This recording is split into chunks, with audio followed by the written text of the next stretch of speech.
Allô, je suis Jean-Christian et je suis cofondateur d'Introspection. Tu sais, changer de perspective, là, c'est déjà commencer à changer sa vie. Tout ça, là, ça commence maintenant.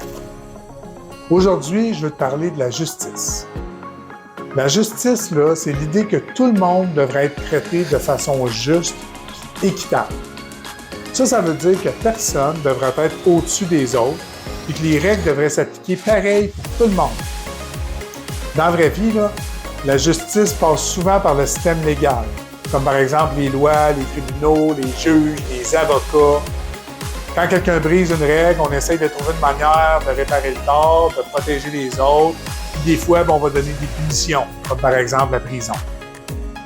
Mais la justice, c'est pas juste de punir. C'est aussi de rétablir l'équilibre. Il y a ce qu'on appelle la justice sociale. Ça, c'est plus large. C'est quand on parle d'égalité des chances. Il faut que tout le monde ait accès, par exemple, à une bonne éducation, à un toit, à des soins. Bon, peu importe d'où tu viens ou combien tu as dans tes poches. Il ne faut pas se faire d'illusions, là. Le système n'est pas parfait. Il y a des injustices, même dans ce qui est légal. Le pouvoir, l'argent, les préjugés, là, ça vient brouiller les cartes. C'est pour ça que la justice, c'est quelque chose qu'il faut continuer à remettre en question puis à améliorer. En gros, là, être juste, là, c'est pas juste suivre des lois à la lettre, c'est faire ce qui est vraiment juste, même si c'est pas écrit dans un livre de règlement. Les inégalités dans le système québécois existent, puis même si on aime penser qu'on vit dans une société juste, il y a encore bien du chemin à faire. Bien du chemin à faire. Je vais te donner des exemples.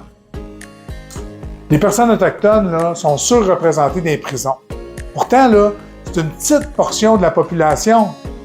Même chose pour certaines communautés racisées. Le profilage racial, là, ça existe, surtout à Montréal. Les gens se font arrêter ou surveiller juste à cause de leur apparence ou de leur origine.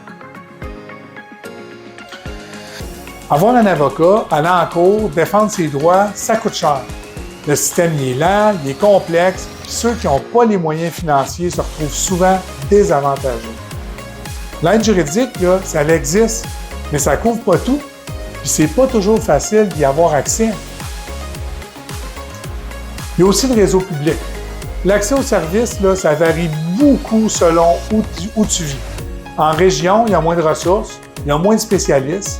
Les gens vulnérables, comme ceux qui vivent en situation d'itinérance ou de santé mentale, bien, ils ont souvent de la misère à obtenir les soins ou les suivis qu'ils ont besoin. Les écoles, dans les quartiers les plus pauvres, manquent souvent de personnel, d'outils et de soutien. Ça crée un fossé entre les jeunes qui sont du milieu favorisé et ceux des milieux défavorisés. L'éducation, là, ça devrait être un grand égalisateur. En pratique, il y a des inégalités dès le départ. Même si ce n'est pas toujours visible, il y a plusieurs groupes LGBTQ ou LGBTQ+, ou des personnes handicapées ou des minorités culturelles qui se heurtent à des barrières. Dans l'emploi, dans le logement, dans les soins de santé, dans la reconnaissance. Des fois, là, c'est pas de la méchanceté, mais c'est des structures qui sont pas faites pour tout le monde. Si je résume, là, le système québécois, il y a des bons côtés.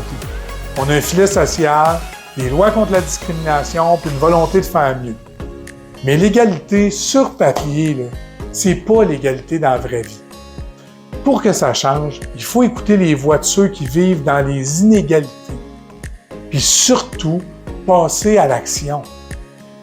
C'est aussi important de comprendre là, qu'être plus juste, ça commence pas d'un grand loi. Ça commence dans le quotidien. Comme par exemple, écouter avant de juger. La justice, là, c'est d'abord comprendre, prendre le temps d'écouter les autres, surtout ceux qui vivent des réalités différentes de la tienne. Puis là, tu vas peut-être découvrir des choses qui t'auraient jamais traversé l'esprit. C'est aussi reconnaître ses privilèges. On a tous des avantages ou des désavantages selon où on est né. Notre couleur de peau, notre genre, notre orientation sexuelle, ça va nous donner des avantages ou des désavantages. Être juste, là, c'est pas culpabiliser de ses privilèges, mais les reconnaître, puis s'en servir pour ouvrir des portes aux autres, pas les fermer. Tu sais, dans la vie, là, faut pas juste être équitable, faut pas juste être égal, faut être équitable. Traiter tout le monde pareil, là, c'est pas toujours juste. Parfois, là, faut adapter notre approche selon le besoin des gens. Aider quelqu'un qui part de plus loin, c'est pas de la tricherie, c'est de la justice. Tu sais, là, t'es capable de dénoncer les injustices. Si tu vois quelqu'un qui se fait discriminer, marginaliser ou ridiculiser, puis que tu dis rien, ben t'es complice malgré toi. Être juste, c'est aussi avoir le courage de se lever, même si c'est inconfortable. Informe-toi, remets-toi en question, on fait tous des erreurs. Ce qui compte, là, c'est d'être ouvert à apprendre, à changer ses idées, puis à dire « je me suis trompé ». Tu sais, la justice, là, c'est un chemin, c'est pas une destination. Enfin, là, sois juste avec toi-même. C'est pas juste les autres qu'il faut traiter avec respect. Toi aussi, tu mérites ça. Se parler autrement, moins durement, arrêter de se culpabiliser pour tout. C'est pas plus juste quand tu fais ça. Aie la même compassion pour toi que tu vas avoir pour les autres. Bref, être plus juste, c'est un engagement qui est quotidien.